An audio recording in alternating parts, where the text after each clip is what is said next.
लेकिन अगर सड़क पर कोई करता है तो उस पर अवैध रूप से संचालित इस प्रकार के सभी वो अगले 24 घंटे के अंदर बंद होने चाहिए। गैंगस्टर के अंदर एफआईआर लॉन्च करके उसमें फिर हमें उसकी पूरी संपत्ति को जब्त करना चाहिए। कई कई किलोमीटर तक हम लोग देखते हैं ट्रक्स खड़े हैं हाईवे के किनारे। क्यों खड़े हैं? बहुत बार एक्सीडेंट के कारण भी बनते हैं। ये सड़क के किनारे कोई वाहन खड़ा नहीं होगा तो ढाबा को भी, इस प्रकार के अवैध ढाबों को भी आप सड़क के किनारे से हटाएंगे।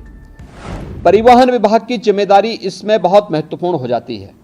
आपने भी गाजियाबाद की दुखद घटना देखी होगी जिसमें स्कूली बस से एक बच्चे का सिर बाहर होने के बाद 11 वर्ष के उस बच्चे की दुखद मृत्यु होती है। दुखद मृत्यु के बाद जब बस का फिटनेस के कागज मांगेगा तो उसकी फिटनेस ही नहीं थी।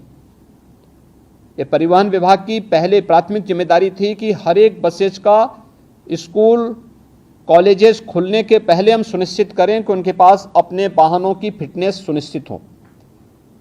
लापरवाही हुई, उसमें जवाबदेही भी तय की गई।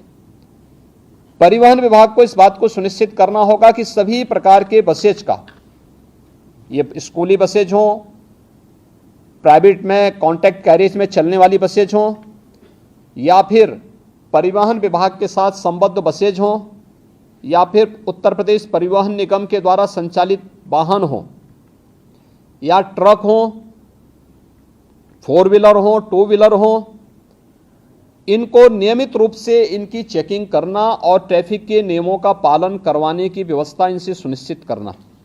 यह परिवहन विभाग सुनिश्चित करें। उनकी जो फील्ड में तैनात जो भी उनके अधिकारीगण हैं वे इसको सुनिश्चित करवाएं। पुलिस की मदद भी लें, ट्रैफिक पुलिस की मदद भी करें। ओवरलोडिंग को रोकना, सड़क के किनारे कोई ट्रक कोई बस अवैध रूप से पार्किंग न करें और सभी जिलाधिकारी और पुलिस अधीक्षक इस बात को सुनिश्चित कर लें। उप जिलाधिकारीगण भी और डिप्टी एसपी भी इस वीडियो कॉन्फ्रेंसिंग के साथ जुड़े होंगे। वे इस बात को नोट करेंगे किसी भी सड़क पर, वह हाईवे हो, स्टेट हाईवे हो, एक्सप्रेसवे हो, जिला मार्ग हो, नगरीय चौराहा हो या कोई भी अन्य स्थल हो, अवैध bus stand, taxi stand, 3 wheeler stand, rickshaw stand या कोई भी इस प्रकार की अवैध गतिविधि नहीं चलनी चाहिए। स्टैंड का मतलब सड़क के किनारे उसके पास पर्याप्त मात्रा में पार्किंग का स्पेस हो, वहां आने वाले यात्रियों के लिए कुछ बुनियादी सुविधाएं हो, महिलाओं के लिए, पुरुषों के लिए टॉयलेट हो, पेयजल की सुविधा हो, बैठने की व्यवस्था हो, तो कोई व्यक्ति स्टैंड के नाम पर तब वहां पर प्रशासन से अनुमति लेकर के तब तो स्टैंड की फीस वसूल कर सकता है। लेकिन अगर सड़क पर कोई करता है तो उस पर अवैध रूप से संचालित इस प्रकार के सभी वो अगले 24 घंटे के अंदर बंद होने चाहिए। बंद होने के साथ ही हमें सुनिश्चित करें कि अगर कोई व्यक्ति इस तरीके के उसको करने का अभ्यस्त है तो उसमें एफआईआर लॉन्च करके, गैंगस्टर के अंदर एफआईआर लॉन्च करके उसमें फिर हमें उसकी पूरी संपत्ति को जब्त करना चाहिए। उसने इस प्रकार के अवैध वसूली से जो पैसा कमाया है वह राजकोष में वो पैसा आना चाहिए। इसकी कार्रवाई हमारी आगे बढ़ जानी चाहिए। इसलिए अवैध रूप से स्टैंड नहीं चलेंगे। लखनऊ अगर हम अयोध्या की ओर से आते हैं या बाराबंकी की ओर से आते हैं या कानपुर की ओर से आते हैं, कई कई किलोमीटर तक हम लोग देखते हैं ट्रक्स खड़े हैं हाईवे के किनारे। क्यों खड़े हैं? बहुत बार एक्सीडेंट के कारण भी बनते हैं। ये सड़क के किनारे कोई वाहन खड़ा नहीं होगा। नियमित पेट्रोलिंग करना, परिवहन विभाग और गृह विभाग इस बात को सुनिश्चित करेंगे। पेट्रोलिंग सुनिश्चित करते हुए सड़क के किनारे कोई भी इस प्रकार के वाहन खड़े नहीं होंगे, उनके लिए पार्किंग का स्पेस उपलब्ध करवाइए, अन्यथा वो सड़क पर चलते रहें। ढाबा भी अगर पार्किंग के लिए स्पेस नहीं है तो ढाबा को भी, इस प्रकार के अवैध ढाबों को भी आप सड़क के किनारे से हटाएंगे। एक्सप्रेस हाईवे हो, पीडब्ल्यूडी से जुड़े हुए मार्ग हो, नगर विकास से जुड़े हुए हो या किसी भी अन्य विभाग से जुड़े हुए मार्ग हो, अवैध अतिक्रमण इनमें से सब जगह हट जाना चाहिए। हर हाल में हम इस बात को सुनिश्चित करें, ये सभी संबंधित विभाग इसके साथ जुड़ेंगे। मुझे आश्चर्य होता है कि बच्चों को पहले स्कूलों में ट्रैफिक के नियमों के बारे में जानकारी बताई जाती थी। आज ये सभी चीजें पाठ्यक्रम से एक प्रकार से नदारद सी हो चुकी हैं। मैंने प्राथमिक शिक्षा, माध्यमिक शिक्षा, उच्च शिक्षा, इन सभी से मैंने कहा था कि हर जनपद में प्रधानाचार्यों की ट्रेनिंग का एक कार्यक्रम, मुझे विश्वास है कि सभी जगह हुआ होगा। जिन लोगों ने ट्रेनिंग ली है, विद्यालय के प्रिंसिपल होंगे, प्रधानाचार्य होंगे, प्राचार्य होंगे, वे सभी अपने अपने विद्यालयों में ट्रेनिंग के साथ साथ बच्चों में अब एक हम लोग हैंडबिल हर जनपद में सूचना विभाग की तरफ से भेज रहे हैं। इस हैंडबिल का प्रकाशन हर एक बच्चे के पास ये हैंडबिल पहुंच जाए, कॉमन मैन के पास भी पहुंचे, चौराहे पर जहां पर हमारे पब्लिक एड्रेस सिस्टम हो वहां पे भी ये पहुंचे, हमें क्या करना है क्या नहीं करना है। अच्छा हैंडबिल बनाने का प्रयास हुआ है। बच्चों को बताने की व्यवस्था, उनको स्कूल में बताना, हम सड़क पे चल रहे हैं, हमें कैसे चलना, पैदल चल रहे हैं, कहां से हमें सड़क क्रॉस करनी है, हम टू व्हीलर में जा रहे हैं, हमें क्या किन नियमों का पालन करना है, हम फोर व्हीलर में चल रहे हैं, हमें किन नियमों का पालन करना है, हमें टू व्हीलर, फोर व्हीलर या सड़क पे चलते समय मोबाइल फोन या ईयरफोन का इस्तेमाल करना है नहीं करना है, इसके लिए क्या सावधानी बरतनी है। ये सभी चीजें सामान्य जानकारी है। इन सभी सामान्य जानकारियों को अगर हम स्कूली बच्चों को देंगे तो वे बच्चे अपने घर में अपने अभिभावक को भी बताने में थोड़ा सफल हो सकते हैं, बता सकते हैं। और हर एक स्कूल कॉलेजेस में इस प्रकार की डिबेट भी होनी चाहिए, कार्यक्रम भी होने चाहिए। अगले 2 दिन विद्यालय चलेंगे, उन 2 दिनों के अंदर हम इन कार्यक्रमों को वहां पर लागू करने का प्रयास करें। कहीं प्रभात फेरी निकले, कहीं इस पे टॉक हो, कहीं यहाँ पर डिबेट हो, कहीं यहाँ पर कुछ अन्य कार्यक्रम चलने चाहिए। ये स्कूल कॉलेजेस की एक जिम्मेदारी बनती है और इसके बारे में हमें प्रतियोगी कार्यक्रम भी वहां पर आगे बढ़ाने चाहिए।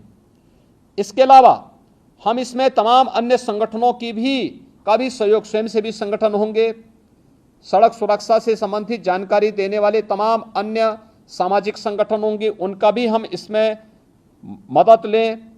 इसमें हम लोगों से इस बात को सुनिश्चित करें कि सड़क स्टंट करने की जगह नहीं है। ओवर ब्रिजेज या फ्लाईओवर के ऊपर जो स्टंट होते हैं, जो युवा स्टंट कर रहे हैं अपने बाइक से, हर हाल में इसको रोकना। बाइक से चल रहे हैं तो हेलमेट अनिवार्य करने की आवश्यकता है, बताने की आवश्यकता। 1 सप्ताह अवेयरनेस के कार्यक्रम चलाइए, पहले अवेयरनेस, और फिर अगर अवेयरनेस के बाद आपको लगता है कि अब हमें इन्फोर्समेंट की आवश्यकता होती है तो उसके बाद फिर हमें इस कार्यक्रम को उसके बाद फिर आगे बढ़ाना चाहिए। प्रयास हो, वर्षों से जमे हुए बाबुओं को थोड़ा इधर उधर भी हटाइए, जंग लग चुकी है उन पे और जंग अपने आप हटेगी, इसलिए उसको आप ठीक कर देंगे तो उसको स्थानीय स्तर पर इस कार्रवाई को करना। अवैध स्टैंड जितने भी होंगे इसको हटाने की कार्रवाई एक अगले 24 घंटे के अंदर अवैध स्टैंड तो हम हर हाल में हटा दें। कहीं भी अवैध स्टैंड नहीं चलने चाहिए, कहीं भी, हाईवे पर, एक्सप्रेसवे पर, स्टेट हाईवे पर, नगर निकाय के अंदर, कहीं भी नहीं चलने चाहिए। किसी जिला मार्ग पर कहीं भी न चले, इस बात को हम सुनिश्चित करें। और जहां चलने हैं उसके लिए स्पेस उपलब्ध कराइए, आपके द्वारा उसको नोटिफाई किया जाए, बाकायदा उसको ऑप्शन निकाले जाएं और फिर वहां पे अच्छे लोगों को, माफिया प्रवृत्ति के किसी भी व्यक्ति को किसी भी ठेका पट्टे के साथ मत जुड़ने दीजिए। एक भी माफिया जुड़ेगा उसका पूरा गैंग फिर वहां पर अनैतिक और अवैध गतिविधियों का अड्डा बना देगा। हर एक माफिया की कमर तोड़ डालिए, कोई भी अवैध और अनैतिक गतिविधि उसको मत संचालित करने दीजिए। उसकी आर्थिक स्थिति अगर मजबूत होगी तो आपका जीना हराम कर देगा। उसकी आर्थिक गतिविधि को पूरी तरह ब्लॉक कर देना। और ये जितने भी अवैध स्टैंड चल रहे हैं, डग्गा मार बसें चल रही हैं, ओवर लोडिंग के कार्य चला, इसमें माफिया ग्रुप अभी भी हावी है। इसको रोकना, हर एक हाल में रोकना।